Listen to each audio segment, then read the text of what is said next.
Hey guys, what's going on? Today I'm going to be showing you guys how to make a wire reel shooting table out of a big 6-foot wire reel. I got a hold of one of these 6-foot reels. As you can see, it's very large, very thick, very sturdy. This should make a great shooting table. So here's my idea and design. I've done a lot of research. What I'm going to do is essentially I'm going to cut out pretty much 90 degrees there and then 90 degrees on the other side to have a right and left-handed shooting table, and this will be plenty big for a gun and very sturdy. Before, we just use a folding table and chairs, which works decently, but once it gets a little bit windy, the stability and accuracy goes way down. So here's the order of how I'm going to do things. First, I'm going to take a punch and a hammer, and I'm going to be hitting down all of these little nails. Now they're already down pretty flush, but I'm going to beat them in just a little bit further, because what I'm going to end up doing is I'm going to end up sanding this whole top of this reel just for smooth and to make it nice. So that is my plan so far. So first I'm going to start with a punch and a hammer and do that.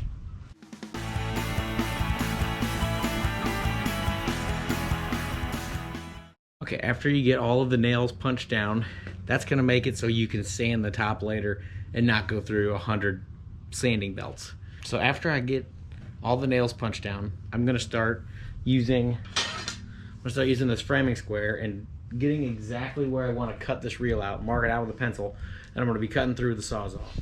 So even though I had my tape measure out and I was trying to make exact measurements, my framing square did not exactly work as I wanted to. It worked as a guide, but however, due to the internal reel itself, it was too deep, meaning I would have to cut out part of the internal reel. So what I did was, like I said, I used it as a guide, and I pretty much took the framing square, took it to where I could see I was going to hit the edge of the internal reel, and then I went 90 degrees offset from that and did the same thing, and then I just used a straight edge to make my lines connect to where it would, and a lot of eyeballing in it, no precise measurements, but I did get it to come out even and looking nice. So basically from there I was able to take a drill that was as big as a Sawzall blade, so I could drill right in next to the internal reel, and then once I was able to get my Sawzall blade down, I followed along the internal reel and until I got to my lines, and which I cut from the outside to in, and I cut out my tabletops that became my seat toppers. Okay, so I've started the cutting. So now with the cutting on this 6-foot reel, as you can see here, I wasn't able to go in deep enough to meet at 90 degrees.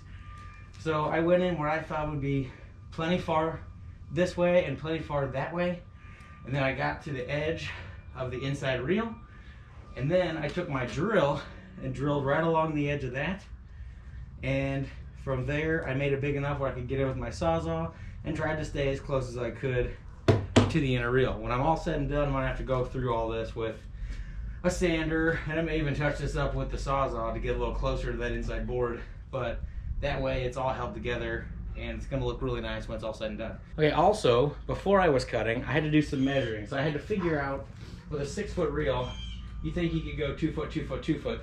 But when you're working with not quite half of the spool, I just kind of eyeballed this side where I would have plenty of room for eventually me to have a seat in here, a table in here, where I can get in here with my gun and sit and shoot comfortably. I'm going to do the same with the other side. Thankfully, neither me or anybody that I know is a left-handed shooter, so I don't have to worry about it, but it'll be a spot somebody can sit and watch with binoculars while you're shooting and trying to see where you're hitting while you're sighting in your gun. So I'm going to do both sides, have a matching table, and then we're going to get into the nitpicky stuff and keep working. Okay, real quick, here is the after product of the left and the right side cut out, and so far it looks really good. Obviously I have some more cleaning up to do. I'm going to take down this flush with the inside reel. I did a little better cutting this one, except for this corner. I take it out, perfect. But I'm gonna get that closer, and then we're gonna get into the sanding side of things. I'm gonna be sanding the top for a good smooth finish, and I'm also gonna be sanding obviously the edges and the corners so I don't snag anything on myself. Okay, now that I did a little bit of cleanup work, as you can see behind me, it looks pretty nice and neat. Again, I still got to do sanding all around the top edges, but I got everything cleaned up.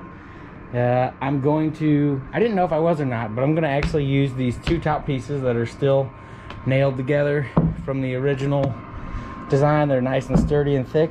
I'm actually going to use those as my seat pieces. Today I'm going to be doing the finishing touches on this thing to get this thing finished and out in the field where I want it.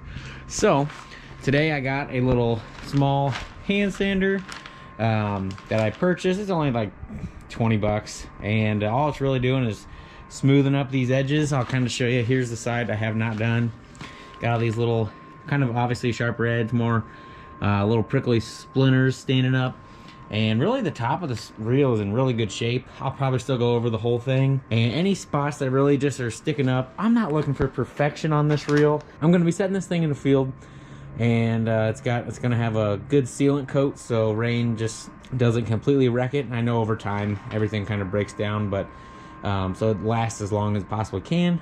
So yeah, I'm going to do all my sanding, go around all the edges and everything that I think is going to need some extra little TLC, and then we're going to get into the staining.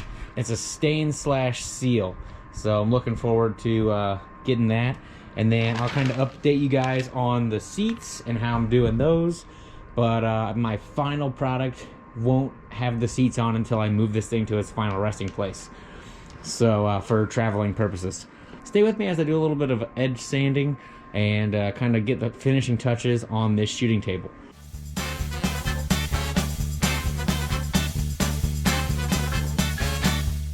Okay, so I finished up sanding my seat tops.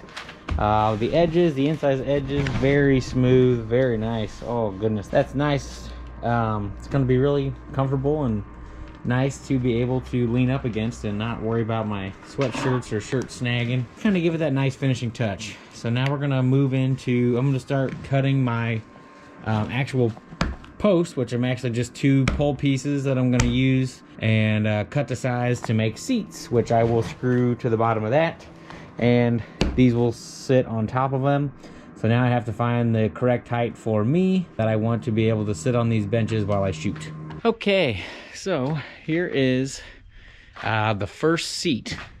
It turned out better than I thought. You know, all I'm using is a chainsaw and a little sander to kind of even things up a little bit. Right now it might be just a touch high. I might have to take just a little bit more off, but maybe I want a higher seat and maybe I want a lower seat. So far I think for shooting, once I get that all screwed together, but I think I'm gonna make this one just a touch shorter, and then I have a feeling I'm gonna end up liking it a little bit shorter than where that's at, and if that's the case, then I'll shorten that one down so they match, and I'll have me a shooting table. Okay, update. I got the pieces cut equal length. I ended up going with the shorter base.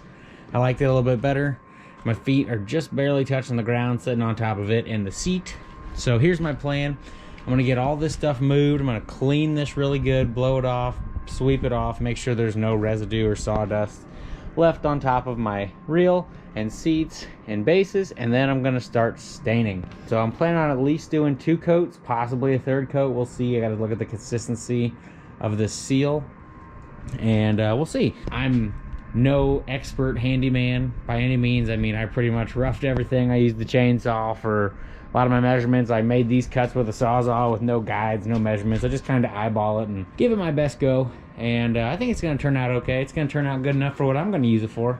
I'm going to get going on cleaning this up a little bit. I'm going to start staining. Hopefully this goes good, and I'll show you guys the update once I get the first layer on, and we'll have to let her cure and sit, and this is going to be probably a couple day procedure. All right, guys, I don't know if you can see this well or not, but here is the top of the table all stained, and first coat looks really nice compared to the old color. I'm really happy with how it turned out. I'm gonna definitely do a 2nd coat, especially on the top, but my whole plan is to at least single coat the whole thing, and then the spots that will be facing up where water might be sitting, I'm gonna double coat. So I'll probably double coat the bottom footing and also the top. But first I'm gonna single coat the entire reel. I'm gonna give this 24 hours to dry and continue to work. All right, this has been a long time coming, but I have finally finished my shooting table project. Come check it out. So I ended up doing 2 layers of stain on the entire reel, top and bottom. It is a stain sealing protectant, so it should do pretty well against water, and depending where I store it, it'll just last that much longer. As you can see, I really do like the color of everything. My benches for the left and right-handed shooter. So overall, I think it came out really good. There is one thing I want to talk about. So right now I just have these temporarily sitting here because in order to haul this and move this around, it will move a lot easier without this all attached. Okay, so I have these 7-inch screws I got from Lowe's. I'm planning on using 3 in the top seat. Also, I'll come from the bottom and use 3 up into the post itself from the bottom. As you can see, that being flush, I should get about 4 inches of penetration into my stool. 3 for each top and 3 for each bottom, so there'll be 12 screws holding my seats in place. I'm really impressed with how this turned out. It turned out very smooth, very nice. I took the edge sander and took off all the rough edges, and I think it's gonna hold up. Again, I'm no master woodsman or craftsman, but I thought I could take one of these and make a nice shooting bench, and I thought I'd share it with you guys. I think it's gonna be a very nice shooting bench. Again, I started this project in January, and here we are at the beginning of April. I just did it when I had time, and little by little it came together. Honestly, you could whip this out and after staining, just a day or two probably, if you had all your ducks in a row and dedicated time to this. This reel is very stout and very heavy. Definitely easier to move with 2 people. Sighting our guns in with this table will go a lot better, I already know. Thanks for watching this. I hope you've enjoyed my rendition of a wire reel shooting table. We'll see you next time.